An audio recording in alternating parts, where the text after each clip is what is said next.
welcome to episode 05 of the Giants of the Faith podcast. My name is Robert Daniels, and I'm the host of this show. This is the podcast where we look at individuals from the age of the church who have lived out their faith in a unique or interesting way. These are people who are giants in the history of Christendom, Hall of Famers, if you will. Today we're looking at the life of the first American overseas missionary, Adoniram Judson, and his 3 wives. Now, it's not quite as scandalous as that might sound at first blush, since he was, in fact, married to each wife at a different time. But we'll go into that soon enough. Good old Adoniram has been on my list of folks to discuss for some time, but one of the pastors at my church, the Reverend Greenwood, asked me if I'd covered Judson, so I'm bumping him up on the list. Adoniram Judson was born in Malden, Massachusetts, on August 9th, 1788. This is just 2 months after the ratification of the United States Constitution, and only a few years after Mr. Washington and friends had put the hammer down on the British in the War for American Independence. His parents were Adoniram Judson Sr. and Abigail Judson. Sr. was a conservative minister in the Congregationalist Church in Massachusetts. Little Adoniram learned to read at the very early age of 3 and did well in school, learning Greek and Latin by the time he was 12. In 1803, Adoniram fell ill and was forced to remain in bed for most of a full year. While recovering, he had a singular experience that would greatly impact his later life. He was lying in bed, thinking about what he would do with his life, what sort of career he'd have and where he'd go, when suddenly he heard an audible voice say, "Not unto us, but to thy name be the glory." This shocked him, and would return to him as he grew older. Fully recovered, and at the tender age of 16, Adoniram left home to attend the College of Rhode Island and Providence Plantations, which later became Ivy League school Brown University. While at school, he didn't meet Trevor Sharp, but he became good friends with a fellow named Jacob Eames. Jacob was a deist and skeptic of the Christian faith. Now, a deist is someone that believes there is a God who created everything and established a natural order, but he's not a personal God. He hasn't entered into the world or provided the scriptures as revelation. In the same way a clockmaker builds a clock, winds it up, and lets it run, they think that God built the universe, set up some rules or natural laws to govern it, and is sitting back, eating popcorn, watching things play out. Adoniram thought this deism sounded pretty good, and while at school he gave up his Christian faith, became a deist, and much to the chagrin of his parents. As we've already seen, Adoniram was a pretty bright guy, and he finished school in 3 years and was the class valedictorian. After university, Judson briefly ran a school of his own, and he authored a couple of textbooks for girls. He wasn't settled, however, and eventually headed to New York, where he became a playwright for a troupe of traveling actors. The story goes that this group of actors would travel from town to town, performing plays and readings, but would often skip town before paying their room and board. They'd basically skip out of town in the dead of night and stiff the innkeepers that hosted them. Now, this disillusioned Adoniram, and he quit the group. After leaving the group, Judson headed to his uncle's farm to retrieve a horse that he'd left there. His uncle wasn't home, but he did run into a preacher who left quite an impression on him. This man spoke of God in a way that was personal. Adoniram felt a stirring, but his mind remained unconvinced about the personal nature of God. He left his uncle's farm and he headed west. He stopped at an inn, and during the night he heard the man in the next room moaning and groaning. He was near death, and he could be heard saying, "God, God, lost, lost." Eventually, the man went quiet, but his words had affected Adoniram deeply. The next morning, Adoniram awoke and went to settle his bill. He asked the innkeeper about the sick man, and the innkeeper told him that the man had died during the night. Adoniram inquired about the man's name, and the innkeeper replied that it was Jacob Eames, the very same Jacob Eames that was Judson's friend at university, the very same Jacob Eames that had led Judson into deism and away from his Christian faith. Adoniram was shocked. Here was a divine appointment that showed clearly to him the 2 paths he could follow: away from God and to death, or toward God and to life. Judson later wrote, "Lost. In death, Jacob Eames was lost, utterly, irrevocably lost. Lost to his friends, to the world, to the future, lost as a puff of smoke is lost in the infinity of air. And Eames's own views were true. Neither his life nor his death had any meaning. But suppose Eames had been mistaken. Suppose the scriptures were literally true, and a personal God real. For that, hell should open in that country inn and snatch Jacob Eames. My dearest friend and guide, from the next bed, this could not, simply could not, be coincidence. The death of his friend led Judson to return home to his parents, where he decided to enter seminary. He was not yet convinced of the truth of Scripture, but he was compelled to study them. He entered Andover Seminary, founded by two of his father's friends, in October 1808. Within 2 months, he wrote in his diary on December 8th, "This day I made a solemn dedication of my life to God." A few months later, he made a public profession of faith and joined his father's church. He threw himself with renewed vigor into his studies. Simultaneous to Judson's spiritual awakening and growth, there was a group of young men at nearby Williams College who were caught in a thunderstorm and sheltered under a haystack. While sheltering, they began to pray and dedicated themselves to foreign missions. The men held on to their storm-prompted commitment and began to call themselves the Brethren.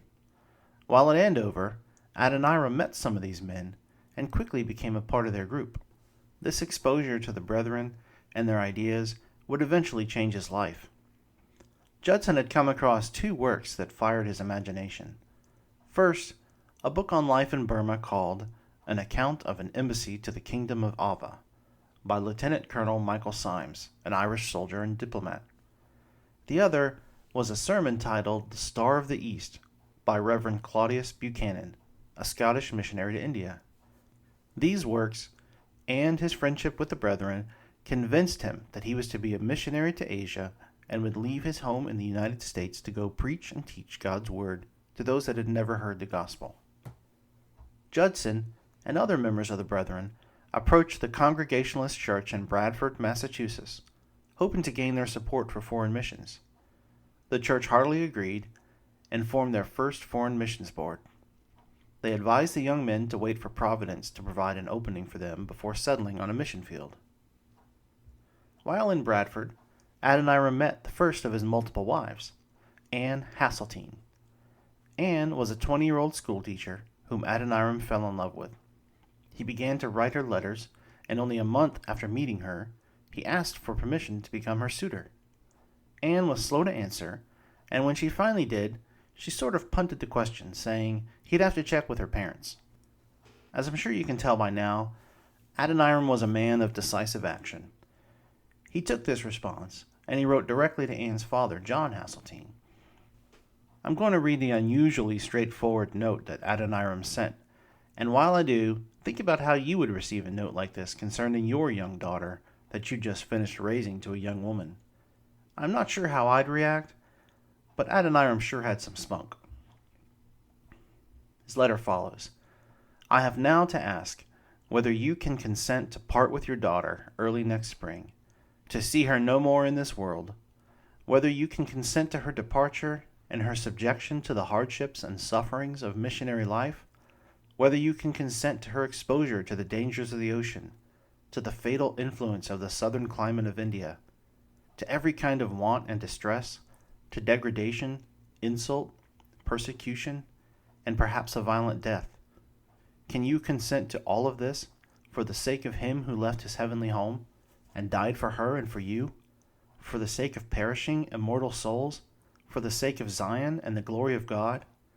Can you consent to all of this in hope of soon meeting your daughter in the world of glory with the crown of righteousness, brightened with the acclamations of praise which shall redound to her Savior from heathen saved, through her means, from eternal woe and despair?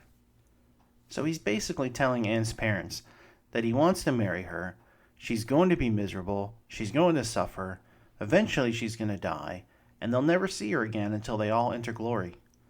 Surprisingly, Anne's father agreed to the courtship, and Adonriam and Ann were soon engaged and married at Anne's home on February 5th, 1812. She told a friend, I feel willing, and expect, if nothing in Providence prevents, to spend my days in this world in heathen lands. Yes, Lydia, I have about come to the determination to give up all my comforts and enjoyments here, sacrifice my affection to relatives and friends, and go where God, in His providence, shall see fit to place me. It's amazing the resolve and determination that they both showed. They knew they were going somewhere harsh, somewhere unfriendly, and somewhere dangerous. Even just the journey to Asia was dangerous, and if they did make it, unknown peril surely awaited them there. Both Adoniram and Ann expected to die on the mission field. In Ann, Adoniram had found his perfect match. The very next day after their wedding, Adoniram and 4 other men were dedicated and ordained in Salem, Massachusetts, to be Christian missionaries to carry the gospel of salvation to the heathen. During the ceremony, the men were kneeling at the front of the sanctuary, while hands were laid and blessings were given. Feeling a missionary calling on her own life, Anne slipped from the pew where she sat and knelt beside the men to symbolize the call that God had placed on her. 2 weeks later, Adoniram and Ann were loaded on a ship bound for Calcutta. The trip would ultimately take 4 months. Adoniram knew that they would hook up with some British Baptist missionaries once they arrived in India, so during the long voyage, he and Ann studied and discussed the Baptist position of believers' baptism. The Judsons were Congregationalists who held to infant baptism, but on reading the scriptures and thorough discussion and prayer, they were swayed and changed their understanding of baptism. Once they landed in Calcutta, they were baptized by William Ward. Luther Rice, one of the other missionaries dispatched from New England, arrived shortly after the Judsons and was also baptized. This conversion and baptism left the Judsons in something of a pickle. They were ordained, commissioned, and supported by Congregationalists. They realized that they'd have to sever ties with their church and would be in a foreign land with no support. So Adoniram wrote to the Congregationalists, informing them of the change and separating from them. The Judsons and Rice agreed that Rice would return to the United States, since he was unmarried, and attempt to raise support from Baptist churches. He succeeded, and in 1814, at the Baptist General Convention, they formed the pedantically named General Missionary Convention of the Baptist Denomination in the United States of America for Foreign Missions, and they named Adoniram Judson as their first foreign missionary. Now, India at the time was controlled by the East India Company, which was a special British corporation that had governmental authority there. This is the same East India Company that chased and harassed Jack Sparrow in the Pirates of the Caribbean movies. The company wasn't thrilled with having American missionaries in its territory. They didn't want to upset the very profitable apple cart they had going, and so the Judsons had to leave Calcutta. Adoniram checked at the wharf every day for a ship to take them away, before finally finding a berth on a ship bound for Rangoon, Burma. By this time, Anne was expecting her first child, but heartache struck on the trip to Burma as she miscarried and they lost the child. The couple was devastated, but remained faithful. On July 13, 1813, they finally arrived in Burma, the kingdom that had ignited Judson's fancy before his missionary journey began. Rangoon was a city wholly different from what the Judsons were accustomed to. It was an eastern place in every sense of the word. Buildings were different, the language was different, the smells were different, the government was different, society was different. There was very little European influence to be found. They were welcomed into the home of Felix Carey, a British missionary who was stationed in Rangoon. He was very glad to see the Judsons, mostly because it meant he could leave, and that's exactly what he did. The Judsons knew that their first step in reaching the Burmese for Christ would be to learn the language. As we've seen, both Anne and Adoniram were gifted, and they quickly picked up the local language. One of the customs in the Buddhist country was for monks to teach and preach in the common areas, and one of the things that they would do is print pamphlets supporting their arguments. So it became apparent to Adoniram that he'd need to put the written word in front of the Burmese people. The Judsons labored for 2 years until in September 1815, they received word that the Baptists had appointed them as missionaries, and that they would support their work. September 1815 turned out to be a pretty big month in their life, as little Roger was born on September 11th. It was truly a time of great joy for the Judsons, and for the locals who had never seen such a baby.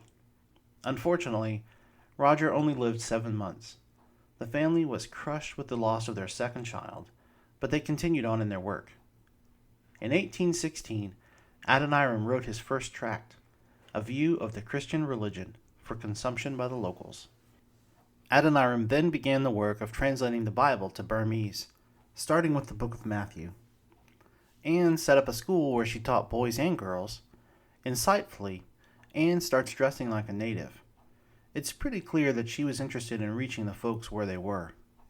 It reminds me of what the Apostle Paul wrote in 1 Corinthians 9:20-23.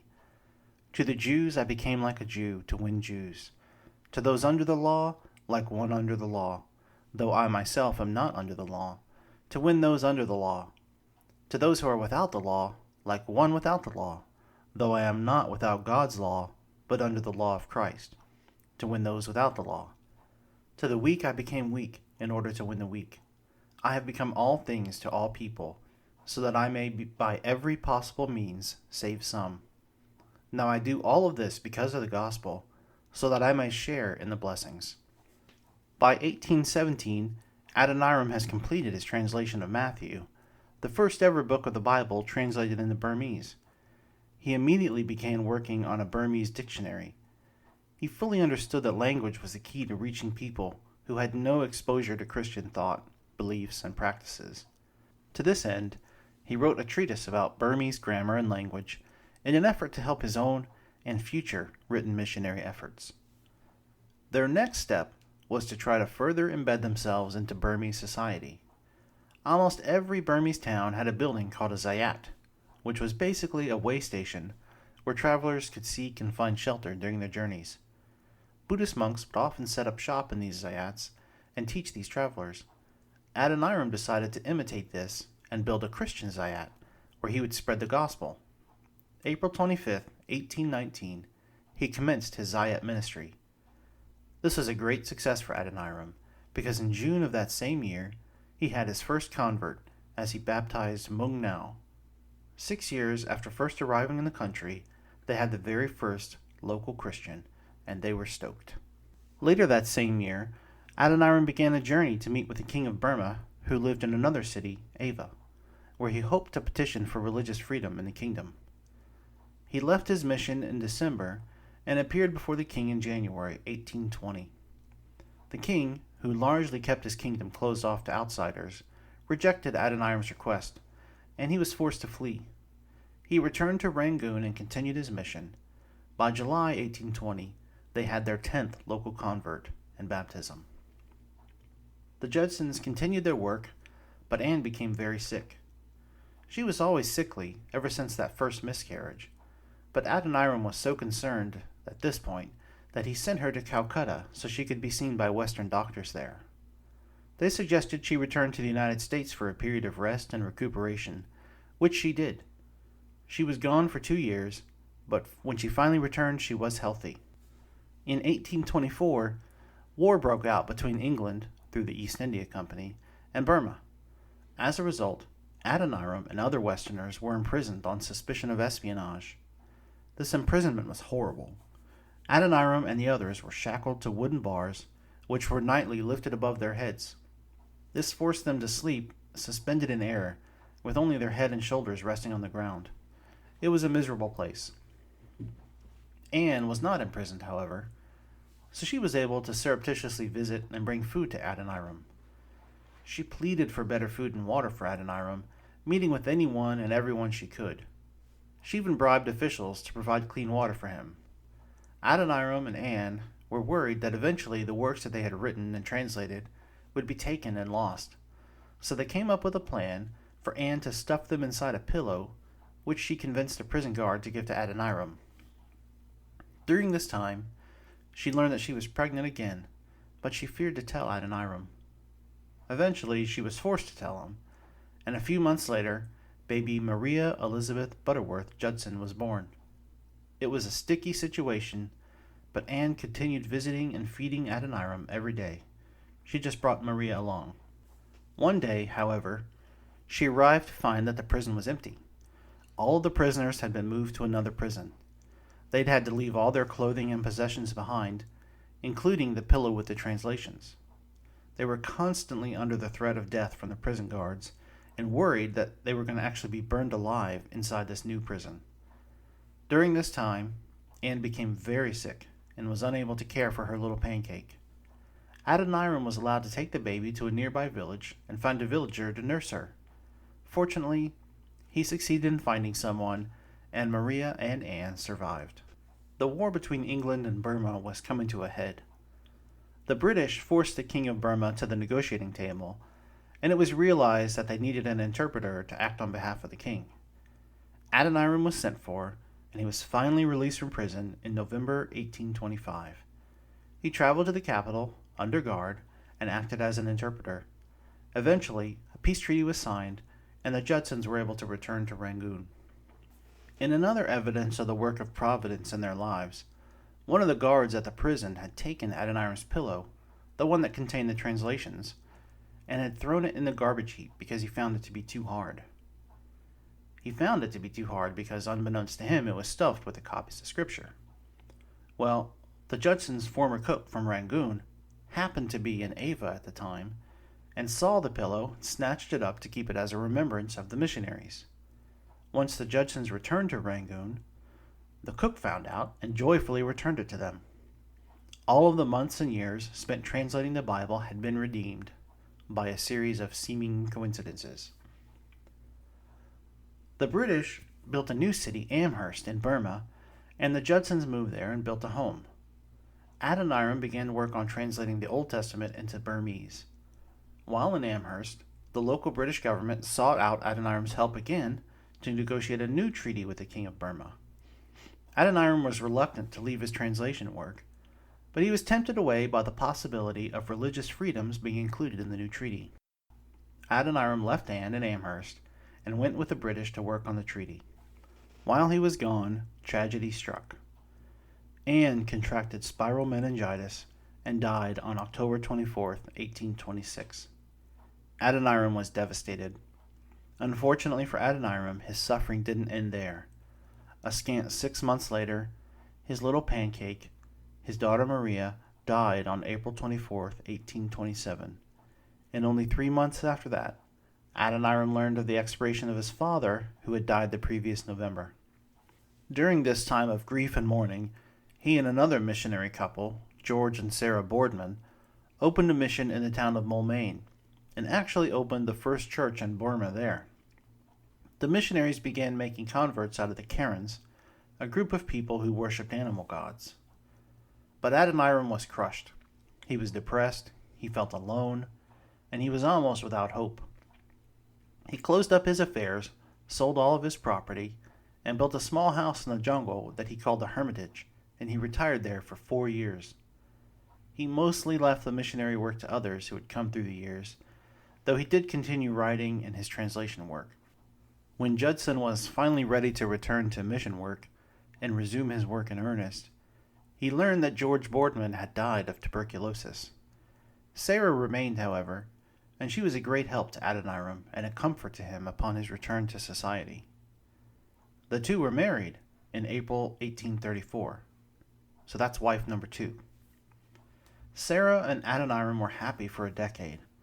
The couple had 8 children, 5 of which would survive to adulthood. They continued the ministry to the Karens and encouraged the Karens to become missionaries to their own people. As you've probably already guessed, Sarah became ill in 1844, and the local doctors suggested the couple return to America for treatment. Unfortunately, Sarah was not able to complete the trip and died en route on September 1st, 1845. Adoniram continued the journey to Boston, and he arrived on October 15th. When he arrived home, Adoniram was greeted as something of a celebrity. The papers had written of him and his exploits for years, so he had a bit of a name and a reputation in the United States. He traveled a bit and spoke of his missionary work in churches throughout New England. Adoniram had the idea to have a biography of his wife Sarah written and published for the furtherance of missions. He was introduced to young author Emily Chubbuck, who accepted his proposal to write the book and his proposal to become wife number 3. Emily was 29 years younger than Adoniram, so there was a bit of a stir about their engagement, but on June 2nd, 1846, the two were married. Emily loved Adoniram, and on July 11th, the couple left the United States to return to Burma. By all accounts, Emily was a wonderful companion to Adoniram and was a capable stepmother to his children. The next year, they welcomed a new daughter into the world on Christmas Eve, 1847.